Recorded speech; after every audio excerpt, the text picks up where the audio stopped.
incredibly humbling it is to sit at your feet, literally. I was driving in today thinking about people who survived the Holocaust and having an opportunity to talk to people who survived the Holocaust, and there are a lot of documentaries. But I don't know when we'd ever get a chance to talk to someone that survived the Holocaust in our community, and that's you. I was thinking about May 10th, 1921, before the massacre. What was happening in her life? We were living in Tulsa then. Yes. Yes, it was all happy and quiet and, associating with family members and, we had playgrounds and everything that children have and they enjoy doing. Was there a party? Well, we wouldn't call it a party, but it would be a little cake and ice cream on Vanilla or chocolate? Yes, so vanilla, Vanilla. So. As you were living your regular life, you had a doctor. I heard there were like 8 doctors on the main strip in Greenwood. Did you have a pediatrician? Do you remember? Mm-hmm. Well, no, we had like a nursery, and... Tell me about your parents, your mom and dad. Oh, this lovely mother and father, naturally. That's who we had to cater to and just take advice from everything they had to tell us and have us do, like children are. So, was your mother a good cook? Yes. What was the favorite thing you liked that she made? Well, gravy and bread as usual. And rice and oatmeal and, biscuit, cornbread, beans, greens, gravy. That's just about what the meal covered. In the book, you talk about the day. I don't want to focus on that day as much because everyone's going to focus on that day, and that's trauma. I want the joy. I want the joy of growing up in a town of all Black people. The joy of growing up where everyone around you looks like you and they care about you and they love you. Oh, yes. All the neighbors, with their families and their children, we all played and associated, went to school and church. So that morning, it was a holiday. Was it a holiday back then? Was that Memorial Day weekend? Did they celebrate Memorial Day weekend in Greenwood? I don't remember. Okay. That we haven't talked about being memorial, have we, Ike? I imagine back then they celebrated quite a few holidays. I don't know if they called it Memorial Day back then, but I imagine they celebrated quite a few holidays. It was a Black metropolis. They had everything they needed on that side of town. Our ancestors have a way of taking lemons and making lemonade. They were isolated to that part of town. It was meant to be a bad area, an area of that undesirable area, and they took it and made it into something really fabulous. Listeners of this program know intimately all of the details of Black Wall Street. It's probably the rallying cry of this show. There's a commercial that says rebuild Black Wall Street brick by brick. This is what we do. What we don't get a chance to do is to sit at the feet of elders, is to talk to people who have seen things. We're in a world where everybody thinks they know things. But to actually hear through her voice, through her spirit, through her energy, and to be here, I imagine, and this is a question I want you to ask, what gets you up every day because you have so much strength? What gets you up every day to fight? Well, thinking if that might happen again. Just happy now, we feel like we're protected with our family and all. So not that I sleep all night, but, I'm always prepared now to wake up and go if we're asked to do so. Even today? How do you sleep, Mother Fletcher? Just kind of sit up on the end of the divan, put my feet up and with my back against the wall. Just feel like I'm prepared always to leave if I have to. I don't know why. So take us back to that night then, because this is clearly, 102 years in the making of being prepared for something to happen again. Mm-hmm. Mm-hmm. 7 years old, you're in your home. Can she describe the house that she grew up in? What happened? What did you see the night of 1921 What did you see that night of the massacre? Oh, we saw, well, we could smell smoke and see houses burning, people running and escaping and trying to get away, and maybe people getting shot and falling down, and, someone like that getting away from whatever was happening. Who told you what was happening? Well, the white people were killing all the black people and saying that to get out of town, we were like he said, we lived on the north side, and that meant go farther and get out of the. Who told you to get up that night, Granny? The white people. I guess the voices. In your house. Who told you in your house to get up? Well, mother and father, parents, told us, gathered up all the children and got out as they were asked to do. What did you think was happening that day? That we would get killed, that we all would get killed if we didn't get out. Was it daytime or nighttime? Well, it was after dark. I don't know what time, but it was at night when this happened. When you got to safety, where were you?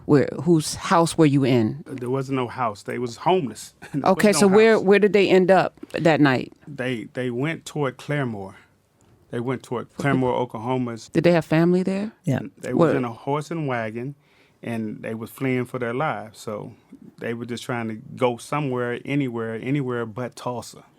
Oh, well, people left walking, and those that had transportation was riding, but everybody was not everybody was able to get out. A lot of people were killed.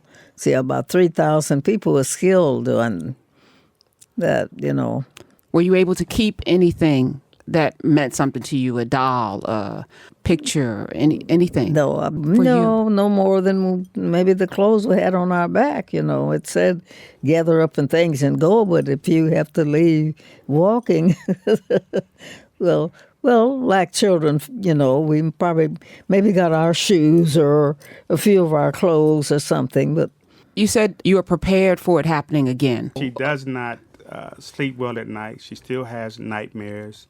It took a while for us to even, don't let them bury my story. For us to write that book, I had to do a lot of arm twisting, a lot of negotiating with her to allow me to tell her story, because she was afraid. They told them, if you talk about the story, they're going to kill you and your entire family, your dog, your goldfish, everything. No doubt. They took people to a concentration camp in the middle of town, and only a white person could check them out. They had escaped, but all the people that left Tulsa would spread the word to other people. And they said, look, we can't talk about this. If you ever go back, you say anything, they're going to kill you and your entire family. And that's what her mother told her, and that's how she felt. And she told me, I can tell you some things, but you can't repeat it. I don't want to talk about it. I'm not going to admit it, because she thought that she was protecting me and herself. Slavery of the mind, if you incarcerate the mind, you incarcerate the soul. So, and if you're in a city where they can deputize people, kill people at random, and turn around, and you have to go back to that same city and be in court and look at the same people who did the deed, how could you expect to get justice? You know what I'm saying? How would justice be fair under those terms and conditions? So if they could do that freely, then you would think, I can't speak on this because they're going to kill me. What does justice mean to you? Justice. Yes. What does that mean to you? Well, I would like to see the people, get some kind of reward of what the damage that was done, because most people left there, their homes were burned and with no place to live that they had. Generations of wealth was lost, yes, for sure. So Tulsa haven't settled with all of that, the few that comes back and, deserve to receive something. Well, that's what we're working on. Every day you sleep sitting up with your back against the wall. What brings you joy every day? What do you do when you get up in the morning that makes you happy? Oh, well, I'm still blessed to be living, you know. Yes, Yes. that's what I wake up to every morning is a blessing. Yes, sir. So, yeah, Is there a TV show? Price is right. What else? What else are you watching? Well, I like to look at the news, you know, and the weather and things that I get some kind of information from, something, whatever the happenings are. Well, I enjoy seeing that on TV.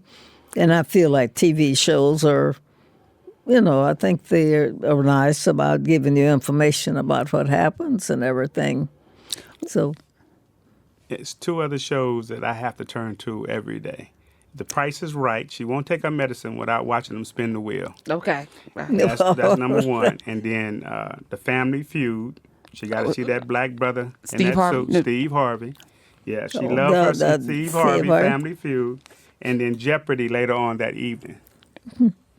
For how long? My goodness. When I think about Mother Fletcher, when I think about you, I think about endurance, but also hope, right? Because you get up every day. There's hope there, right? Are you hopeful about the future? Like, are you hopeful that this country is going to come together? well, sure. Yes, sir. I'm hopeful.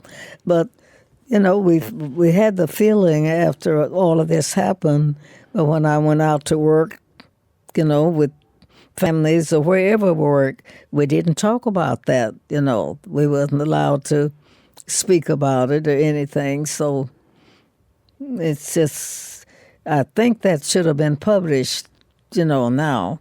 But Now we're talking wasn't- about it. It wasn't in the schools and on the newspapers and all of that from after it happened. Most people that knew about it didn't talk because, you know, I worked for the white families like cleaning. Well, I wouldn't dare talk about what happened. So the same families that took the lives of so many people, the same families that took away your home, you worked in their homes? Yes. You cleaned for them? Yes, that's where we had to do for a living. So, but we didn't dare talk about what happened and why we were there, you know. And then you raised a family. This is your grandson, right? You're her great-grandson or you're a grandson? Grandson. Okay. So you look good for your age, too. Come on through, Ike. Got married and had children. Talk about that. Can she talk about that? Because I know. Yes, I had married, had 3 children, 2 sons and 1 girl, 2 boys and 1 girl. This is a grandson of one of my sons, my youngest son. Mother Fletcher, she didn't get a chance to get an education. So a hope for her sons would be that they would do better than what she did. But since she had limited education, you know, kids, they don't do as you say, they do as you do. So I'm going to correct you. Yeah. I'm sorry. You don't live 100 years and not have an education. yeah. Right. Well, she educated herself. I'm saying, I'm listening to her Right, grandson. She's not just educated, and age notwithstanding, whether she remembers or not, there is not just intelligence, there's wisdom in this body, in this spirit, right? Absolutely. And I want all of it. You know, I want to know what you want us to know. I want to know. I mean, you lived through the last pandemic, right? The last pandemic was. Right. She taught herself how to read. Talk about that. Well, just learning from others. And Better question. Why was that important for her? Well, if you want to, you know, have to work and bear your own, spend your money for the things you need, well, you need some kind of information about it, so it wasn't a problem. It wasn't so big that I couldn't do it. That's what I'm saying. You see what I'm saying? Listen, I know. And I thank you, and I pray for your knees. I pray for your knees and your back. I have so many questions, but y'all, you got to read the book to find all of the answers. I just want to tell you how amazing it is that you're here with this strong body and spirit and mind. Does it amaze you that you're still here? Like, is it amazing for you to be here in this time? You done seen Obama get elected. I mean, you done seen, the first president, you couldn't vote for a while. I mean, politically, you think about black folk voting, black vice president, black president, you have seen some things happen over time. So you have to be a little hopeful, I guess. Or we discuss these things as a family, and she is hopeful that America can get it right. She was discouraged when she saw the Capitol riots. I mean, because she watched it. Right. The attack on the Capitol brought back some really bad memories. So when people say something like that can never happen again, the Black Wall Street, then she see an angry white mob, for the most part, attack the Capitol, then she has reservations all over again. So we make progress, and then we, few steps forward, a couple steps back. But she is hopeful. She is definitely hopeful. You grew up in Tulsa? Yes, ma'am. Okay. Growing up in Tulsa, I was talking with DeMario. He said he didn't learn about it in school, so nobody was talking about it. Nobody was talking When did about you know that your grandmother lived through this? I think I was about 7 years old. You were 7 too? She was 7? Yeah, that's ironic. Yeah, but I was about 7. I noticed she would have nightmares, and I also noticed that she would not sleep in the bed. And she gave me every excuse in the book. And as I got older, growing up in her household, I said, Granny, you have to tell me what's going on. I know what's going on because I can hear you talking in your sleep. I can see you crying in your sleep. I know what's going on. And so the cat was out the bag, as she liked to say. And so she started to talk about it, but only if I were not to talk about it with anybody else, especially white people. And so I just respected her wishes throughout the years and held that to myself. And as we progressed in life, I said, you know what? You need to let the world know. You need to tell your story. People need to know that you have a very interesting life. Not just that night, but your entire life is interesting. Are you afraid of white people? Did you grow up fearing white people? Right? I didn't have a fear. I say this because my mother grew up in Augusta, Georgia. Right. And I have a particular personality. People who know.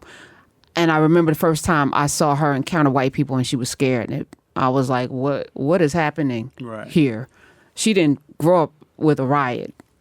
She didn't grow up with a massacre. She did not see her town decimated, but she had a healthy fear of white people, my mother. And it made me like, this will never happen. Like, I'm gonna vanquish all of this. So I don't imagine knowing her story, you not having this healthy fear as well. The generational trauma was passed on to me, but I'm a rebel, so I'm like not on my watch. It was a trust factor. I wouldn't say fear; it was a trust factor. You don't trust. You don't trust. Right. It was a trust factor, not a fear factor, because I was mentally and physically prepared. Because I saw the damage that was done to my grandmother. I saw the damage that was done to my uncle. My Uncle Red. I mean, that's her baby brother, but he has that same. He can't sleep either. He has that same trauma. I saw the damage that was done to my father. So I was mentally preparing myself to say, okay, I don't trust this situation. I will be very aware of my circumstances at all times because, it was still living with systemic racism and the things of that nature that caused that issue in the first place.